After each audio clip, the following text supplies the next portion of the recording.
Hi everyone, welcome to একদম zero থেকে ইংরেজি শিখে ইংলিশ কোর্স। আজকের ক্লাসটি হচ্ছে এই কোর্সের তৃতীয় class.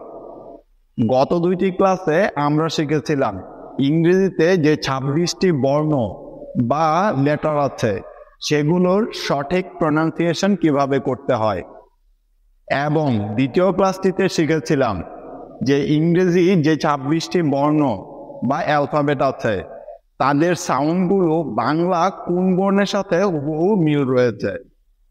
Guys, today's class is going to be very very important, কারণ গত ক্লাসে আমরা বলেছিলাম ইংরেজিতে যে 26টি বর্ণ রয়েছে এ থেকে জেড পর্যন্ত, এখানে মোট 5টি বর্ণ এমন আছে যাদের 2টি করে সাউন্ড আছে। সবার মনে আছে তো গাইস সেই বর্ণগুলো কি কি?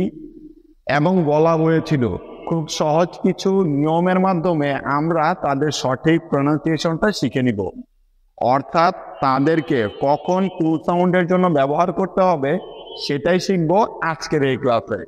তাহলে চলুন মূল ক্লাসটি শুরু করা যাক।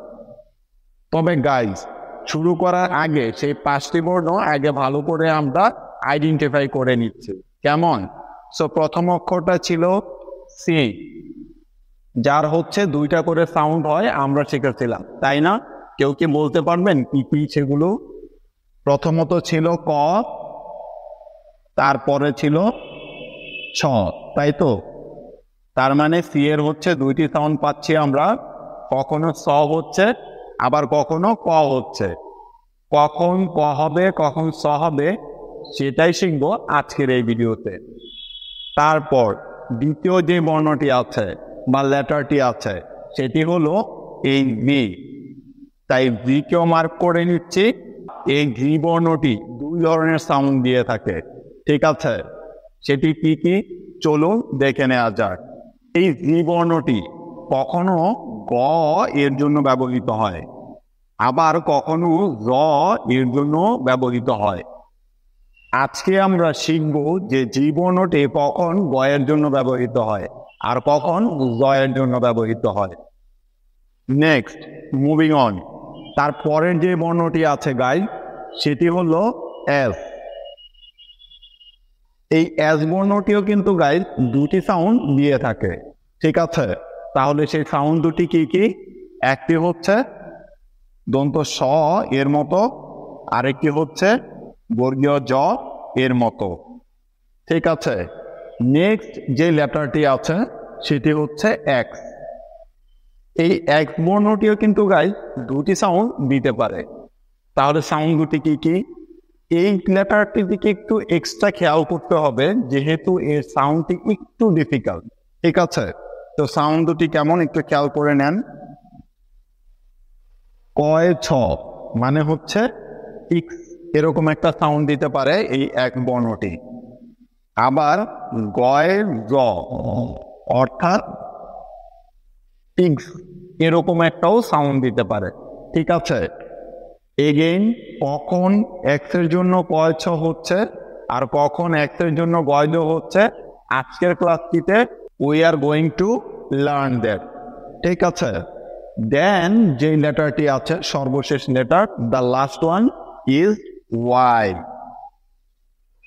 গত ক্লাসে আমরা শিখেছিলাম ওয়াই বর্ণটিও 2টা সাউন্ডের জন্য ব্যবহৃত হতে পারে, একটি হচ্ছে ই আর অন্যটি হচ্ছে অন্তস্থ অ। অন্তস্থ কি হয়? অ হয়, ঠিক আছে? এই হলো 5টি লেটার যারা হচ্ছে 2টি করে সাউন্ড দিতে পারেন। এখন প্রশ্ন হচ্ছে আমরা বুঝবো কি করে কখন কোন সাউন্ডের জন্য এই বর্ণগুলো বসবে? তাহলে চলুন আর দেরি না করে মূল ক্লাসটি শুরু করা যাক। তাহলে গাইস, প্রথমেই আমরা জেনে নিব সি এর রুল।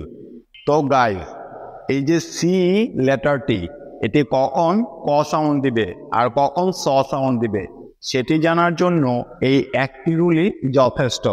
তাহলে চলুন দেখে নেই যে রুলটিতে কি বলা আছে। খেয়াল করে দেখুন, এখানে লেখা আছে সি এর পরে যদি ই, আই অথবা ওয়াই থাকে তাহলে ওই সি এর সাউন্ডটা স এর মতো হয়ে যাচ্ছে। ঠিক আছে, বুঝতে পেরেছেন? অর্থাৎ এই বর্ণগুলোর আগে যদি সি থাকে তাহলে ওই সি এর উচ্চারণটা স এর মতো হয়ে যাবে। তাহলে চলুন কিছু উদাহরণের মাধ্যমে দেখি যে এই রুলটা সত্যি কাজ করছে কিনা। ঠিক আছে, তো দেখুন গাইস, এখানে লেখা আছে CITY।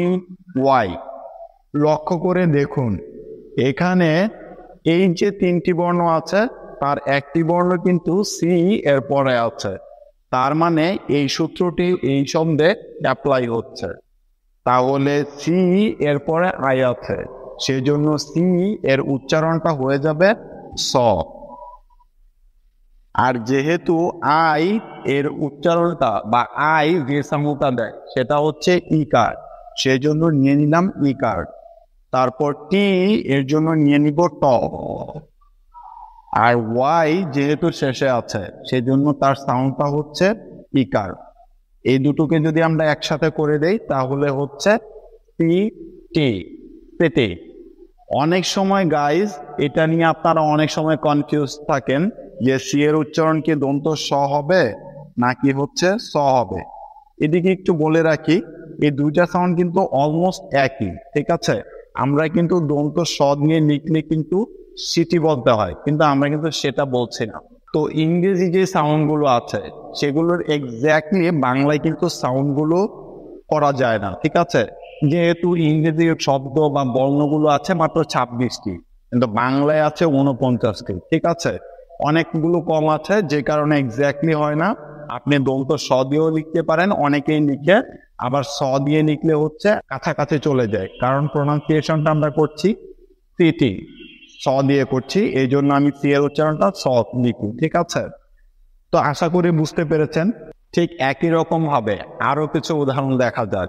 তো গাইজ লক্ষ্য করে দেখুন, এখানে সি এরপরে ই রয়েছে, অর্থাৎ আমাদের সূত্রটি এখানে পড়ে গেছে, তাই না? দেখুন এখানে লেখা আছে সি এর পরে যদি ই আই অথবা ওয়াই থাকে, লক্ষ্য করে দেখুন এখানে সি এর পরে ই রয়েছে, যে কারণে সি এর প্রোনাউন্সিয়েশনটা হবে স এর মতো। ই এর জন্য একার হয়, সেজন্য নিয়ে নিব একার। তারপরে এন আছে, যে জন্য নিয়ে নিব হচ্ছে দন্তন্য। তারপরে দেখুন টি আছে, যার জন্য নিয়ে নিব ড। তারপরে ই আছে এবং ই এরপরে আর আছে।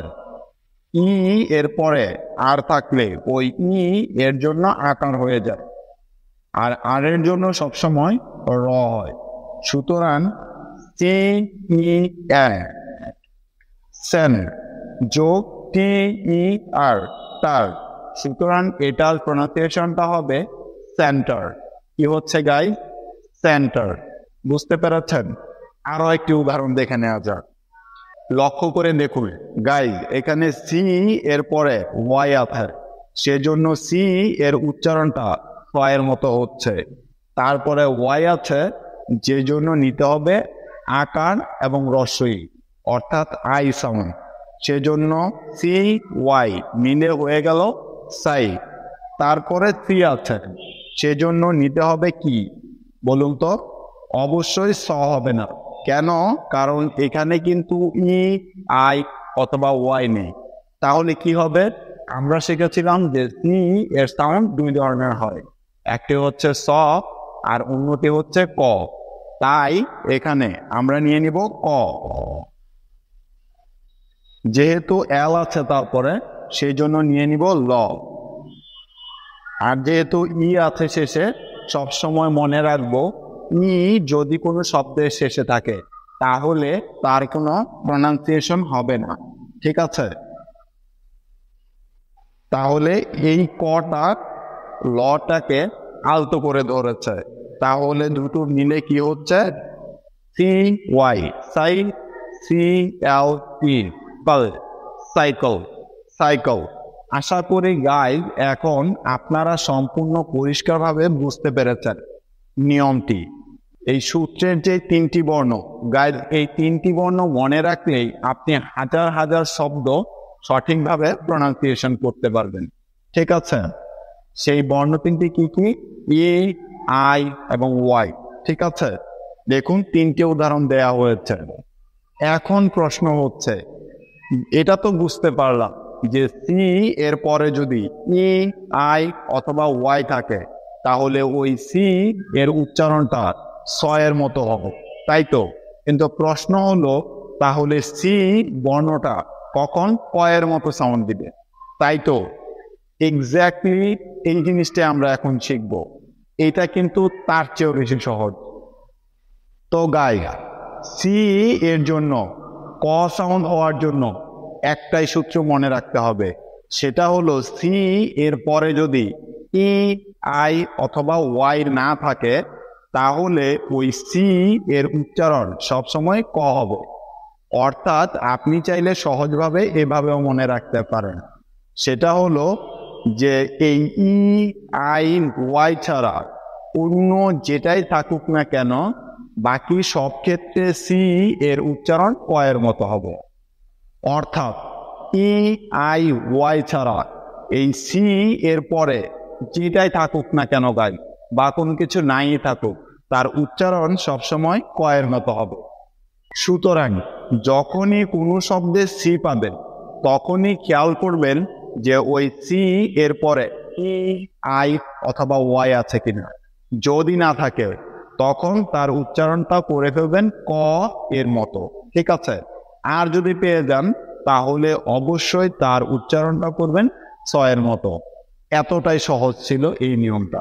চলুন তাহলে কিছু উদাহরণ দেখে নেওয়া যাক যেন বিষয়টি আরো পরিষ্কার হয়ে যায়। তো গাইজ লক্ষ্য করে দেখুন, এখানে সি এর পরে ই, আই অথবা ওয়াই নেই, যে কারণে এখানে কিন্তু সি এর উচ্চারণটা ক এর মতো হচ্ছে। কেমন? তারপরে আছে এ, এর জন্য নিয়ে নিলাম এ কার, এবং টি এর জন্য নিয়ে নিব হচ্ছে ট। ব্যাস হয়ে গেল খ্যাত, খ্যাত। ঠিক আছে, যদি আরো কিছু উদাহরণ দেখতে চান তাহলে এভাবেও দেখতে পারেন। সি, ইউ, টি কি হচ্ছে গাইস? আমরা জানি যে সি এর পরে ই, আই অথবা ওয়াই যদি থাকে তাহলে ওই সি এর উচ্চারণটা স এর মতো হবে।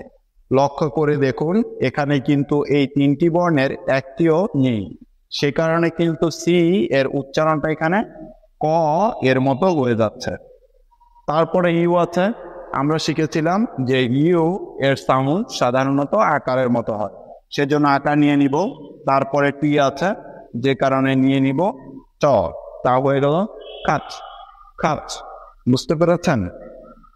আশা করি আপনারা সবাই বুঝতে পেরেছেন। তো গাইস, আগামী ক্লাসে আমরা নেক্সট যে তিনটি বর্ণ আছে যাদের দুইটি করে সাউন্ড, সেগুলো খুব ছোট একটি নিয়ম দিয়ে শিখব। ঠিক আছে, আজ এখানেই শেষ করছি। Take care, by.